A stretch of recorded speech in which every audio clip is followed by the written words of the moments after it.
ഞായറാഴ്ചത്തെ പരിപാടി എന്താണെന്ന് വെച്ചാൽ മൂരാട് പാലത്തുമ്പോൾ പഴയ പാലത്തുമ്പോൾ പോയിട്ട് മീൻ പിടുത്താൻ കേട്ടോ. നമ്മൾ രാവിലെ പോയി ഇപ്പോൾ ഒരു 12 മണിയൊക്കെ ആയിട്ടുണ്ടാവും. ആ സമയത്ത് വന്നേ പാരയാണ് കിട്ടിയേ. വേറെ സ്ഥലത്ത് ഇനി വറ്റാന്നൊക്കെ പറയും. അപ്പം നമുക്കൊരു ചട്ടി നിറച്ച് വേറെ ഉണ്ടേനു കേട്ടോ. അത് വേറെ നമ്മൾ കുറച്ച് അപ്പുറമുള്ള ഏട്ടന്മാർക്കൊക്കെ കൊടുത്ത് അതിൻ്റെ ബാക്കിയാട്ടോ ഇത്. അപ്പോൾ ഇത് പൊരിക്കുക, കറി വെക്കുക, രാവിലത്തെ പുട്ടും പുഴുക്കും കൂട്ടി അടിക്കുക. ഇതാട്ടോ നമ്മൾ ഇന്നത്തെ പരിപാടി. നമ്മൾ രാവിലെ 8 മണിക്ക് തന്നെ നമ്മളെ പഴയ മൂരാട് പാലത്തുമ്പോൾ കിട്ടോ. 2-3 ആൾക്കാരൊക്കെ അന്നേരം ചൂണ്ടയിലിടുന്നുണ്ട്. ഓരിക്കൊക്കെ അന്നേരം പാറക്കുട്ടികൾ ഇങ്ങനെ കിട്ടുന്നുണ്ടേ. നമ്മളും പോയി ഓരോരുന്ന് ഒരു മത്തിയൊക്കെ വാങ്ങി ചൂണ്ടയിട്ട് ഇടുമ്പോഴത്തേക്ക് തന്നെ വരുന്നുണ്ട് കണ്ടോ. ഇന്ന് നമ്മൾ കുറേ സമയം ഇങ്ങനെ കാത്ത് നിൽക്കേണ്ടൊന്നും വന്നിക്കില്ല. ചൂണ്ടയിടുക, മീനെടുക്കുക, ചൂണ്ടയിടുക, മീനെടുക്കുക, ഇത് തന്നെ കേട്ടോ പരിപാടി. കുറച്ച് സമയം കഴിയുമ്പോഴത്തേക്ക് കുറേ ആൾക്കാരുണ്ട് കേട്ടോ. പാലത്തുമ്മൽ എല്ലാവർക്കും കിട്ടുന്നുണ്ടേ.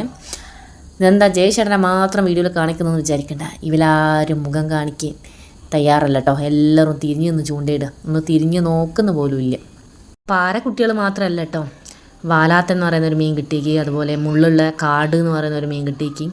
അങ്ങനെ ഓരോരുത്തർക്ക് ഓരോ തരത്തിലുള്ള മീൻ ഇങ്ങനെ കിട്ടുന്നുണ്ട് കേട്ടോ. ഏറ്റവും കൂടുതൽ പറഞ്ഞ പാരക്കുട്ടികളാണേ എല്ലാവർക്കും കിട്ടുന്നത്. ഇതാ നമുക്ക് കിട്ടിയ ചട്ടി നിറയെ. ഞായറാഴ്ച നമ്മളിങ്ങനെ വെക്കുക കേട്ടോ.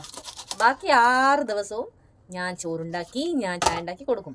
ഒരു ദിവസം ലീവുള്ളവരും എനിക്ക് ഇങ്ങോട്ടുണ്ടാക്കി തരും. എന്താ പറയാനുണ്ടോ? Any comments. ബാക്കി 6 ദിവസം ചോറ് വെച്ച് ചമ്മന്തിയും പൊടിച്ച് ഞായറാഴ്ച എനിക്ക് നേരമുള്ളതിനെ കൊണ്ട് എന്തെങ്കിലും കറി വെക്കും. ഇതാണ് സത്യം. മീൻ പൊരിച്ചതും നമ്മളിപ്പം കൊണ്ടുവന്ന മീൻ പൊരിച്ചതും പുഴുക്കും പുട്ടും മീൻ കറിയുണ്ട് കേട്ടോ. അത് ഞാൻ എടുത്തില്ല. ഇതും കൂട്ടി ഒന്ന് അടിക്കാം.